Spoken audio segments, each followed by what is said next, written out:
ठीक, तो मैंने क्या देखा कि मतलब वापस आते हैं, मतलब एटम की definition, what is definition of the atom, definition of the atom.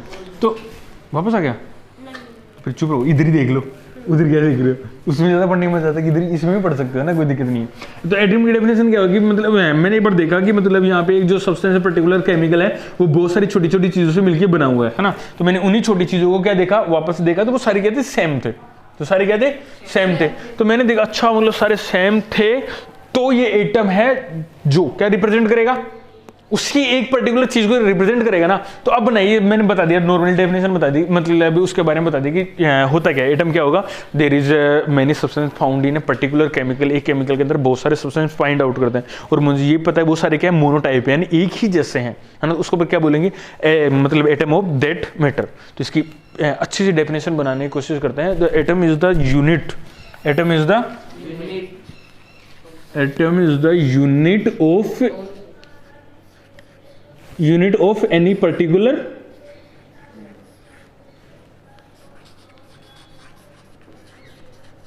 Chemical.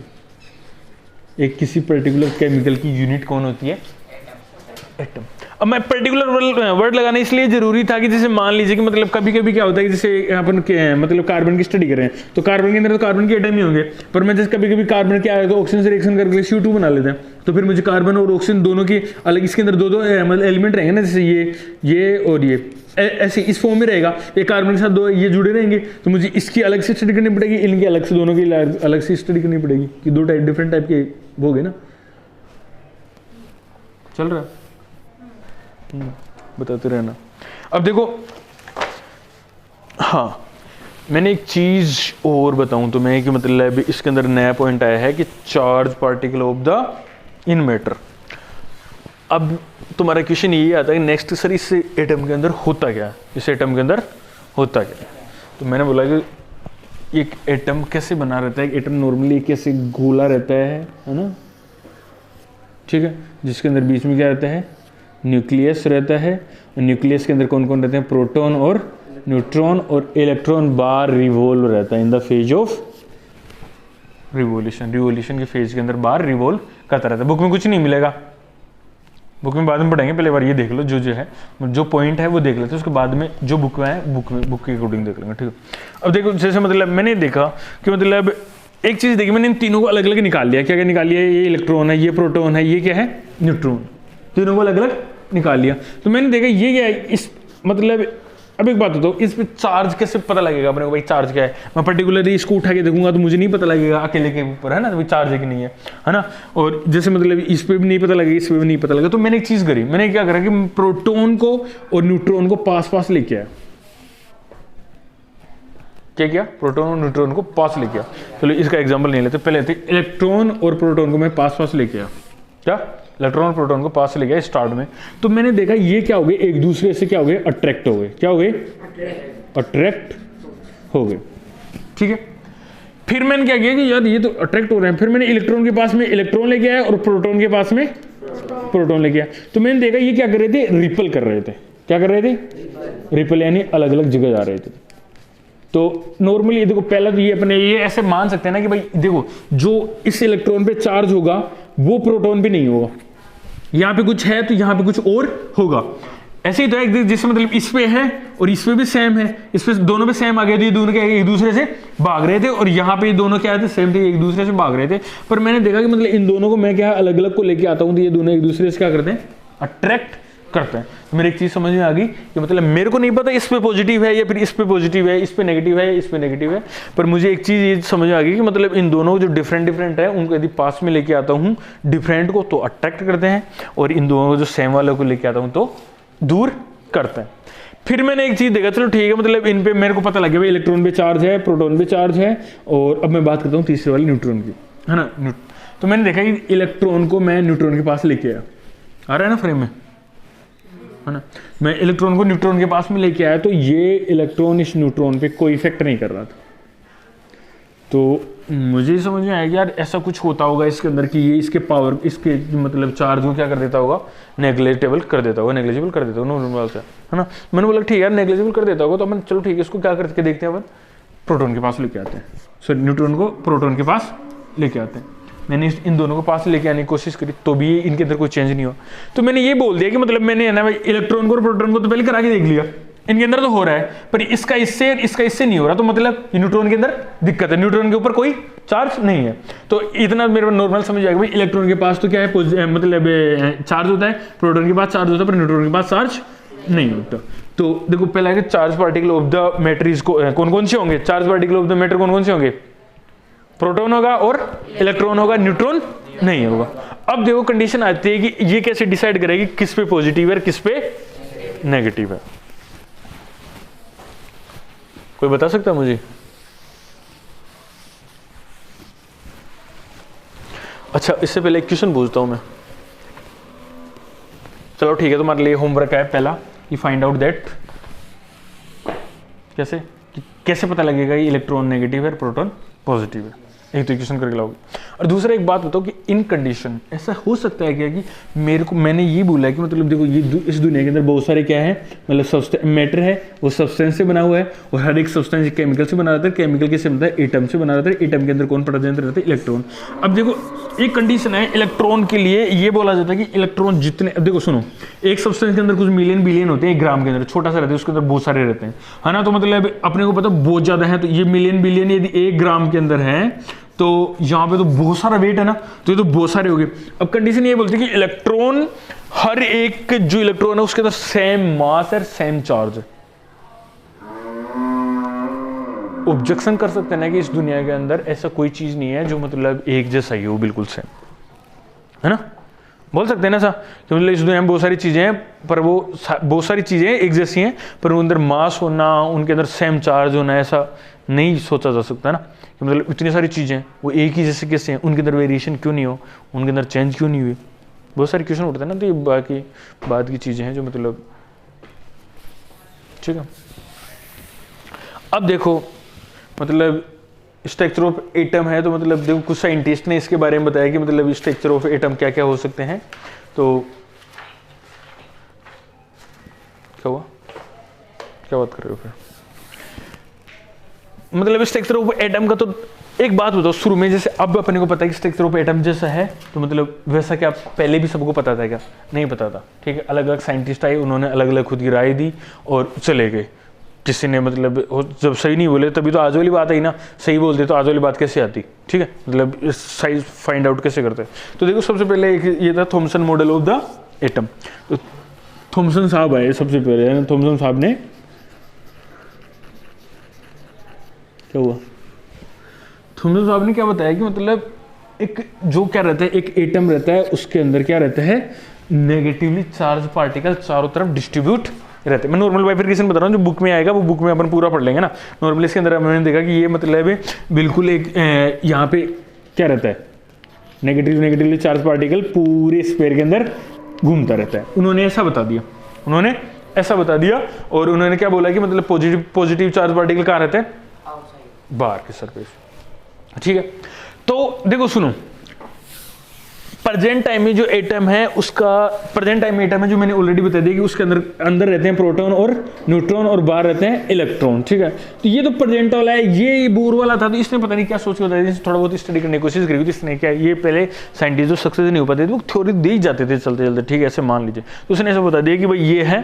तो अब देखो हर एक साइंटिस्ट को अब ये कहाँ, जहाँ मतलब कोई रेस्पेक्टिव यूनिवर्सिटी में या फिर कहीं पे भी जाके, जहाँ इनके सामने इनको क्या रिप्रेजेंट करना पड़ता था, तो ये जाके चला गया भाई सर ऐसे ऐसा होता है। तो मतलब इसके क्या हो गया, ड्रॉबैक्स आ गई, इसकी कमी आ गई, उन्होंने कुछ क्वेश्चन पूछे होंगे और ये बता नहीं पाया होगा, है ना।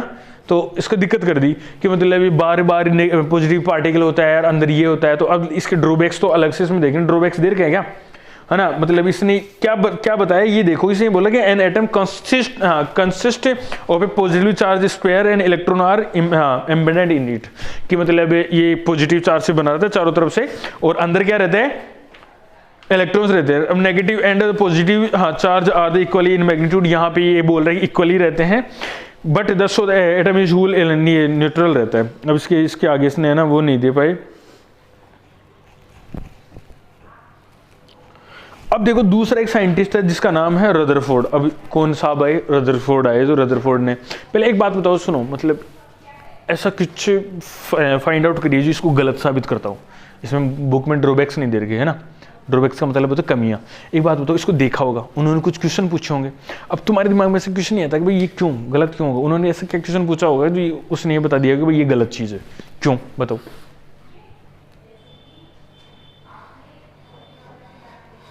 लाइक ऐसे एक्सपेरिमेंट नहीं कर सकते, जैसे मान लीजिए कि इसके चारों तरफ क्या है, नेगेटिव है ना, और ये बोल रहा है कि इसके बार बार क्या है, पॉजिटिव है। अब मतलब देखो, एटम की बात कर रहे हैं ना, कितनी बड़ी गलती कर रहा है कि जैसे मान लीजिए कि एक एटम है ना, एक क्या है, इधर देख लो सारे, एक एटम है ना, इसके बार बार यदि मतलब कौन सा है, पॉजिटिव चार्ज है, दूसरे एटम को मैं इसके पास लेके आऊंगा, उस पर बार बार पॉजिटिव चार्ज है, तो ये इसके पास आ सकता है क्या? नहीं आ सकता ना, क्योंकि मेरे को पता है पॉजिटिव और पॉजिटिव क्या करते हैं, रिपेल करते हैं। तो फिर ये कैसे आता होगा एक जगह? ये इसके ड्रॉबैक है ना, इसकी कमियां थी जो मैं बता रहा हूँ। नॉर्मली तुम्हारा क्वेश्चन तो ये भी उठ सकता है कि सर यहाँ पे बाहर इलेक्ट्रॉन रहते हैं और इसके बाहर इलेक्ट्रॉन रहते हैं, फिर ये कैसे बाउंड कर जाता है? ऐसे आ सकता है ना। अभी मतलब प्रेजेंट में बाहर इलेक्ट्रॉन है, अंदर प्रोटॉन न्यूट्रॉन है, अंदर प्रोटॉन न्यूट्रॉन है, तो अभी भी तुम्हारे पास एक क्वेश्चन आना चाहिए ना कि मतलब सर अब कैसे कर जाता है भाई। उन्होंने तो है मतलब जो ये बोर था इसने तो नहीं बता पाया कि मतलब बाहर पॉजिटिव होते हैं, पॉजिटिव क्या करेंगे, रिपल करेंगे, तो दूर चला जाएगा। ड्रॉबैक्स तो बहुत सारी। अब यहाँ पे देखो इलेक्ट्रॉन, इसमें बाहर इलेक्ट्रॉन रहता है ना, इसमें बाहर इलेक्ट्रॉन रहता है। अब बताओ कैसे शेयरिंग करता होगा? इसका इसी चैप्टर का एक आगे वाला पॉइंट है वैलेंसी, वो पहले पढ़ लेते हैं क्योंकि वो थोड़ा सा क्या समझा पाएगा अपने को इसी के बारे में कि what is valency and how the atoms connect togetherly and form एक मैटर को बनाएंगे। कैसे करते हैं वो देखो, इधर देखो एक बार। सबसे पहले मतलब प्रोटॉन और न्यूट्रॉन कहाँ फाइंड आउट होते हैं? सेंटर में है ना। बाहर कौन रहता है? इलेक्ट्रॉन। ठीक है।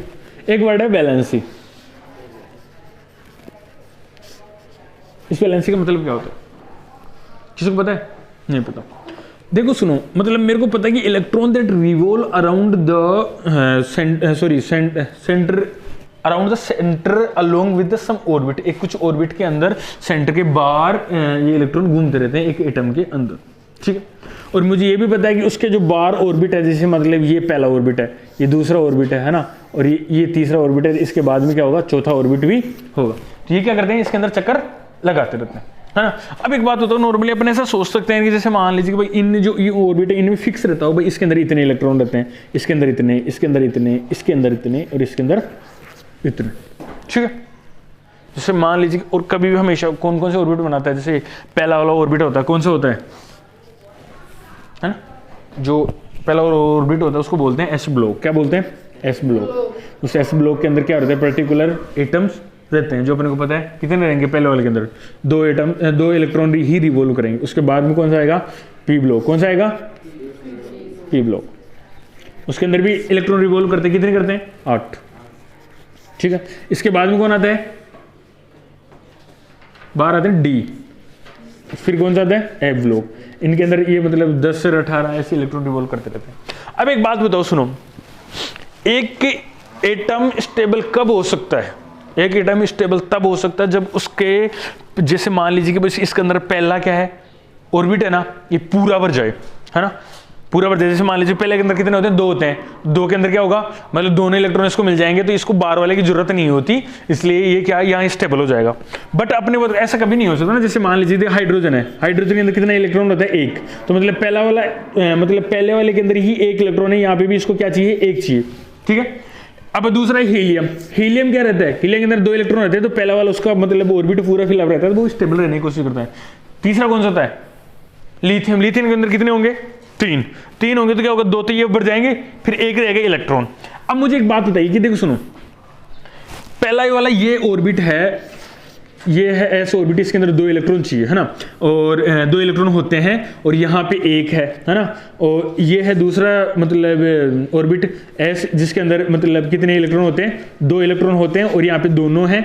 और एक तीसरी कंडीशन है, यहाँ पे क्या है? ये ऑर्बिट है, 2 ऑर्बिट है, यहाँ पे इसके अंदर 2 इलेक्ट्रॉन है, इसके अंदर 8 इलेक्ट्रॉन होते हैं, यहाँ पे 2 प्रेजेंट है, और यहाँ पे क्या है? 1 प्रेजेंट है। ठीक है। और एक दूसरा एक और केस ले लीजिए जिसके अंदर ये एस ऑर्बिट है, एस के ऑर्बिट के अंदर 2 इलेक्ट्रॉन होते हैं, यहाँ पे दोनों इलेक्ट्रॉन है, यहाँ पे कितने होते हैं 8 होते हैं, और कितने प्रेजेंट है 7। ठीक है, 4 केस हो गए। एक बात बताओ, ये एस ऑर्बिट के अंदर 2 इलेक्ट्रॉन होते हैं, यहाँ पे एक ही है ना, तो ये क्या करेगा, या तो एक इलेक्ट्रॉन किसी को देगा या फिर एक इलेक्ट्रॉन उससे लेगा। ठीक है, कौन है हाइड्रोजन, हाइड्रोजन के अंदर एक ही तो रहता है ना, मतलब ये हाइड्रोजन या तो इसको यहाँ से देगा या फिर यहाँ से लेगा। तो ऑब्वियसली बात है, जैसे मान लीजिए कि यदि मतलब ये क्या कर रहा है, एक शेयर कर रहा है। जैसे मान लीजिए कि यहाँ पे कौन आ गया, कार्बन आ गया, क्या आ गया, कार्बन आ गया। अब कार्बन के अंदर कितने इलेक्ट्रॉन होते हैं पता है, 6 होते हैं। कितने होते हैं, 6। एस ऑर्बिट के अंदर कितने बरे रहते हैं, 2 बरे रहेंगे। जो पी ऑर्बिट आएगा उसके अंदर कितने इलेक्ट्रॉन रहेंगे, एक तो मतलब ऑब्वियसली बात है कितने रहेंगे, 4 रहेंगे ना, बाहर 2 तो भर गए, और ये क्या रहेंगे, 4 रहेंगे, है ना। अब मेरे को पता है 8 इलेक्ट्रॉन आ सकते हैं इसके अंदर, कितने आ सकते हैं, 8 इलेक्ट्रॉन आ सकते हैं। एक इलेक्ट्रॉन ये आ गया, एक इलेक्ट्रॉन ये आ गया, एक ये आ गया, एक ये आ गया। अब इसको कितने इलेक्ट्रॉन चाहिए स्टेबल होने के लिए, या फिर पूरा भर जाए, या तो मतलब इन 4 इलेक्ट्रॉन को ले लो, या फिर 4 इलेक्ट्रॉन और दे दो, 4 और दे दोगे तो क्या हो जाएगा, इसके अंदर पूरा भर जाएगा ना। ऐसे रिप्रेजेंट करते हैं इलेक्ट्रॉन के, बाद में थोड़ी आ जाएगी कभी जब तुम लोग मतलब आगे वो पढ़ोगे ना,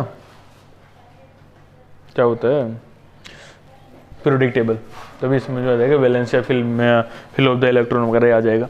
अब एक बात बताओ, ये आ गया, जैसे मान लीजिए इसके पास कौन आ गया, हाइड्रोजन आ गया। हाइड्रोजन के पास क्या था, एक इलेक्ट्रॉन था, है ना। तो ये क्या करेगा कि यार मतलब तो यहाँ से है ना, तेरा एक इलेक्ट्रॉन है, ये क्या कर लेते हैं अपन, मतलब मैं इसको लेके नहीं जा रहा हूँ, पर तू क्या करेगा, तू मेरे साथ है ना ले ले एक, तो मतलब तू मेरे इलेक्ट्रॉन यूज कर ले, मैं तेरे यूज कर लेता हूँ, तो मैं तो क्या हो जाऊंगा, स्टेबल हो जाऊंगा।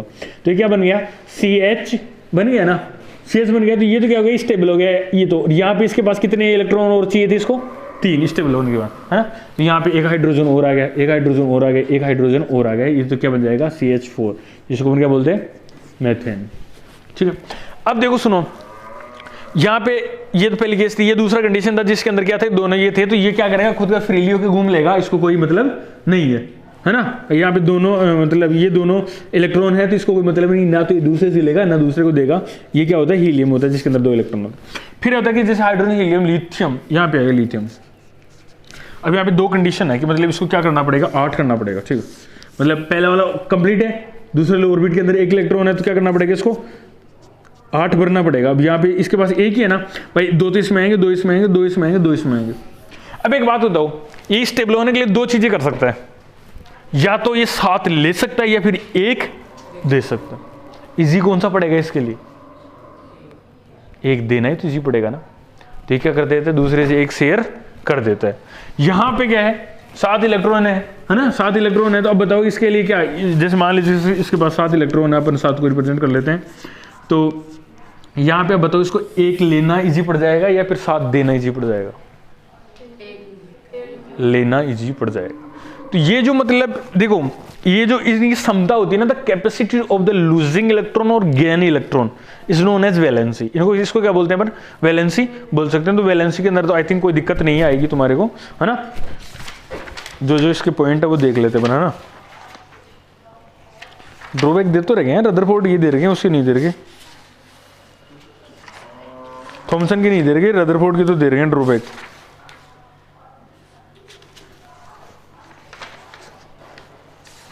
वैलेंसी आ गई ना समझ में, अरे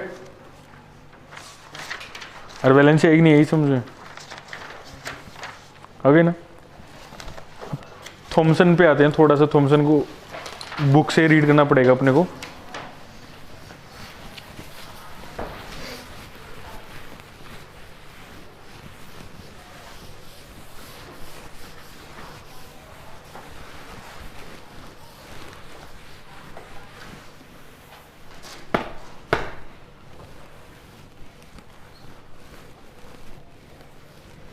हो गया,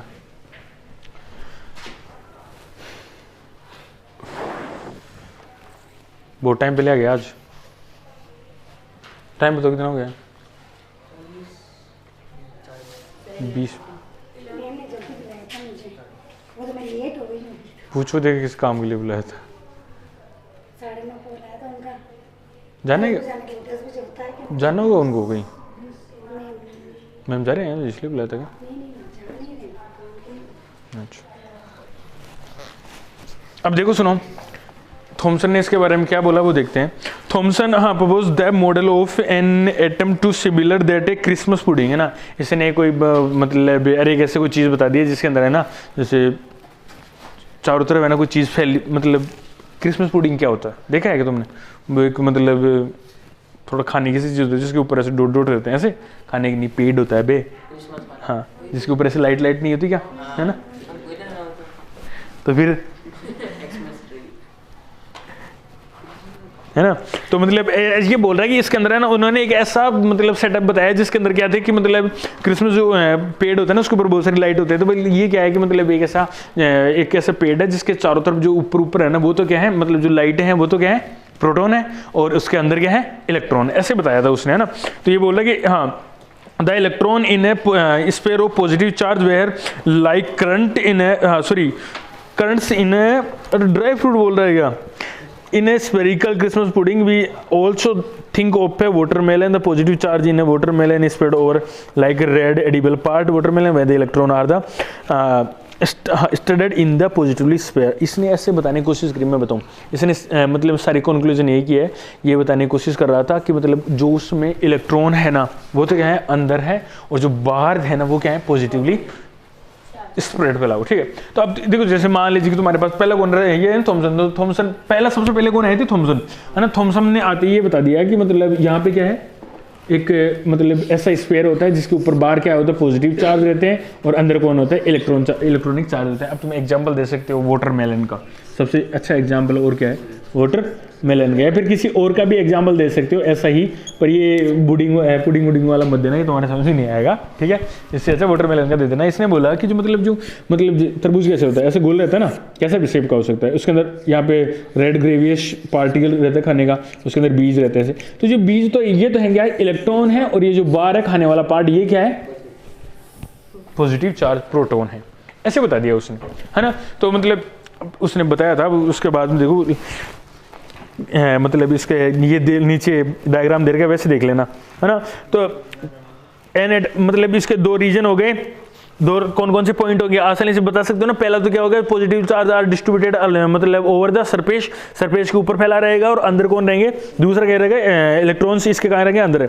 अधिक although Thomson model explain that atom are electronical the result of the experiment carried out the other scientist could not explain this model as we say below. अब देखो मेरी बात सुनो, उसने एक चीज़ तो बता दी, उसने क्या चीज़ बता दी कि मतलब ये जो एटम रहता है ये न्यूट्रल रहता है, क्या रहता है, न्यूट्रल रहता है, इस पर कोई चार्ज नहीं रहता, ना पॉजिटिव चार्ज रहता है ना नेगेटिव। तो ये चीज़ भी गलत थी, कुछ साइंटिस्ट ने एक्सपेरिमेंट किया होगा, आगे उनको ये पता लग गया होगा ये चीज़ क्या है, गलत है, तो ऑब्वियसली बात है उन्होंने आगे छोड़ा होगा, है ना। तो अब उसके बाद में रदरफोर्ड, और रदरफोर्ड ने क्या किया, Rutherford interested in the knowing how the electron are arrange within atom, है ना। इनका थोड़ा मतलब इंटरेस्ट था, तो इन्होंने मतलब अच्छा ये वो एक्सपेरिमेंट है क्या, ये आता है मुझे थोड़ा बहुत, मैं वैसे समझाता हूँ क्या एक्सपेरिमेंट है। रदरफोर्ड ने क्या किया,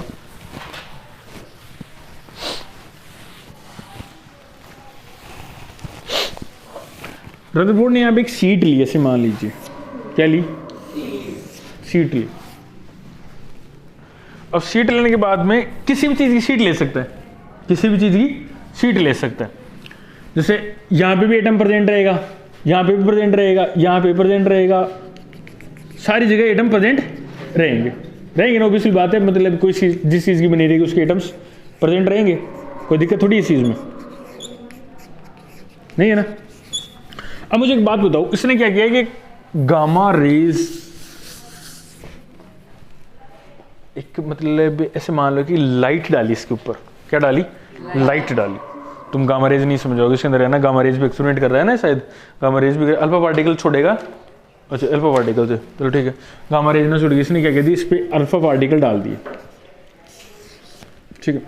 अब जैसे मान लीजिए अल्फा पार्टिकल ट्रेवल करेंगे ना, ये यहाँ से गए, यहाँ से गए, ठीक है, यहाँ से गए, यहाँ से गए, यहाँ से गए, चारों तरफ से इनको छोड़ दिया गया। अब एक बात बताओ, मेरे को पता है ये क्या आते हैं, अल्फा पार्टिकल क्या रहते हैं, कैसे चार्ज रहते हैं, मैं तुम समझाता हूँ, फिर तुम खुद डिसाइड करना है कैसे चार्ज रहते हैं, ठीक है। तो इन्होंने देखा कि मतलब ये ज़्यादातर चारों तरफ से निकल रहा था, है ना, कहाँ से क्या करता है, निकल जाता है। पर इन कुछ केस के अंदर, कुछ कंडीशन के अंदर ये क्या होता है, जैसे मान लीजिए कि एक एटम था जिसके अंदर एक जो ये रे जैसे जा रही थी, बीच में टकरा के डाइवर्शन होकर वापस आ गई, ठीक है, डाइवर्ट हो गई। तो इसने कुछ ऐसे मतलब ऐसे समझा होगा ना कि मतलब यार एक जो पार्टिकल होता है ना, उसमें ये अल्फा पार्टिकल की सारी रे चलेगी, पर कुछ कुछ जगह टकरा रहा है। तो इसने ऐसा सोचा कि मतलब कहीं ना कहीं कोई इस पार्टिकल के अंदर ऐसे बीच में एक ऐसी जगह है जहाँ पे कुछ ना कुछ मास होता है ना। ऐसे तो सोचेगा ना, जैसे मान लीजिए कि मतलब यहाँ पे ऐसे मान लीजिए खाली है, ये खाली है, मैं एक यहाँ से चीज़ निकाल दूँ, यहाँ से निकल जाएगी, यहाँ से निकल जाएगी, यहाँ से निकल जाएगी, पर यहाँ पे यदि कुछ चीज़ होगी तो इसमें टकरा के आ जाएगी, वापस आ जाएगी ना। तो ये तो वही चीज़ है ना, यहाँ पे कुछ ना कुछ है। तो इसने मतलब रदरफोर्ड ने ये देखा कि मतलब अच्छा ऐसा हो सकता है कि यहाँ पे कुछ ना कुछ, कोई ना कोई पॉइंट के ऊपर कुछ ना कुछ मास है, इसलिए ये क्या कर दिया, अल्फा पार्टिकल टकरा के वापस आ रहे हैं। तो इसने देखा, क्या देखा, he selected a gold foil, हाँ, because he wanted a thin layer of as possible. मेरे को पता है उसने क्या कर ली, ये कौन सी लेयर ली, गोल्ड फॉइल ली, है ना, मतलब सोने की बनी हुई। क्योंकि मतलब सोने के अंदर क्या होता है, दो प्रॉपर्टी होती है सब्सटेंस की, जानते हो कौन कौन सी, डक्टिलिटी और मोबिलिटी, सुना ऐसे, डक्टिलिटी और मिलेबिलिटी, मोबिलिटी नहीं, मिलेबिलिटी, और एक होता है डक्टिलिटी। मेलेबिलिटी तो क्या बोलती है कि मतलब कभी कभी एक सब्सटेंस होता है जिसको कूटने के अंदर वो क्या होता है, सीट में चेंज हो सकता है या वायर के अंदर।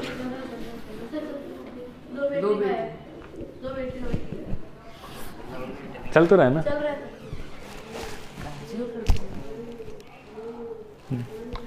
ठीक है। तो मतलब इसने देखा कि कभी कभी अपन सब्सटेंस को क्या करते हैं, मतलब उसको सब्सटेंस को मार पीट करके अपन है ना उसको हीट में बदल सकते हैं। जैसे मान लीजिए कि एक सब्सटेंस है, इतना ऐसा गोल है, गोल है ना, तो मैं इसको पीटूंगा, ऊपर से मारूंगा, तो ये क्या हो जाएगा, सीट में बदल जाएगा। या फिर इसको जैसे मान लीजिए और कूटूंगा तो ये क्या हो जाएगा, बिल्कुल एक लंबी वायर के अंदर चेंज हो सकता है। तो दोनों प्रॉपर्टी होती है, मेलेबिलिटी और डक्टिलिटी। तुम आसानी से डिसाइड कर सकते हो कौन सी होती है। 8th क्लास में तुमने पढ़ लिया होगा, नहीं पढ़ा होगा तो मैं क्या कर रहा था, अच्छी बात है ना। तो इसने देखो मतलब ये मतलब इसने बिल्कुल इतनी ले ली कि मतलब गोल्ड फॉइल वाज अबाउट, हाँ, इसके अंदर 1000 एटम थे, ऐसे मान लीजिए 1000 एटम थे, है ना, लेंथ ली, है ना। इसने क्या किया, alpha particle was doubled charge helium ions, है ना। अल्फा पार्टिकल किसको बोलते हैं, एक हीलियम के डबल चार्ज पार्टिकल रहते हैं जिसके अंदर है ना मतलब पॉजिटिवली डबल चार्जेस रहते हैं। इसका एक रीजन होता है, वो बाद में देख लेते हैं ना। अब इसके बाद देखो, since they have a mass of 4 unit and the fast moving alpha particle have a considerable amount of energy, उसके पास अच्छी एनर्जी भी होती है और वो उसके पास पॉजिटिवली चार्ज पार्टिकल भी होते हैं। It is expected that the alpha particle would be deflected by the subatomic in the gold atom, since the alpha particle were much heavier than the proton. He did not expect the large deflection। इसमें जो था, एक बार रुक जाओ, आगे point देख लो क्या था। हाँ, अब देखो सुनो आगे, इसके अंदर देखो अल्फा पार्टिकल है ना ट्रेवल कर रहे थे एटम के, जहाँ गोल्ड एटम्स है ना, गोल्ड के एटम्स है ना, उसमें देखो कहीं कहीं निकल गए। अब इसमें एक तो मतलब ऊपर से देखो कुछ है ना शायद 5वां नंबर का, एक तो वो डाइवेट हो रहा है ना, एक इससे नीचे वाला डाइवेट हो रहा है, एक उससे भी नीचे वाला हो रहा है, एक उससे नीचे वाला हो रहा है। तो इसने क्या देखा कि अल्फा पार्टिकल, इसमें ना कुछ ऑब्जर्वेशन उसने बनाए कि जो most of the fast moving alpha particle pass straight through the gold, ज्यादातर ये इससे निकल जाते हैं, है ना, ज्यादा से ज्यादा अल्फा पार्टिकल निकल जाते हैं। तो अपन ऐसा बोल सकते हैं ना कि मतलब रदरफोर्ड के अकॉर्डिंग एक मतलब एलिमेंट के जो एटम होंगे उनके अंदर बहुत ज्यादा जगह होती है, तभी तो निकल रहे हैं। फिर इसने बोला कि मतलब some of the alpha particle are deflected by foil in large small angle. अब एक जैसे मान लीजिए कि यहाँ एक न्यूक्लियस है, जैसे ये है पूरा, अब यहाँ से यदि ये जाएगी तो यहाँ से निकल जाएगी, यहाँ से भी निकल सकती है, यहाँ से भी निकल सकती है, यहाँ से भी निकल सकती है, पर इसके जैसे मान लीजिए इस कोने पे टकराई तो एंगल देगा, इस कोने पे टकराई तो भी एंगल देगा, इस एंगल से टकराई तो भी देगा, बिल्कुल सेंटर पे टकराएगी तब क्या आ जाएगी, वापस आ जाएगी, है ना। तो इसने ये देखा कि ज़्यादातर तो अल्फा पार्टिकल क्या करते हैं, सीधे निकल जाते हैं, कुछ एंगल देते हैं, कुछ बिल्कुल एक ही ऐसा केस होता है जिसमें क्या होता है, surprising 1 out of 12,000 particle appear to be round. इसमें ये होता है। तो रदरफोर्ड ने क्या बोला रिजल्ट के लिए, दिस रिजल्ट वाज ऑलमोस्ट है ना as incredible if you are fire a 15-inch shell at a piece of tissue paper and it's come back to hits you, है ना, मतलब उसने उस एक के बारे में बोला है। अब ठीक है, देख लो, छोड़ो और बाद में पढ़ेंगे, कर दे बंद।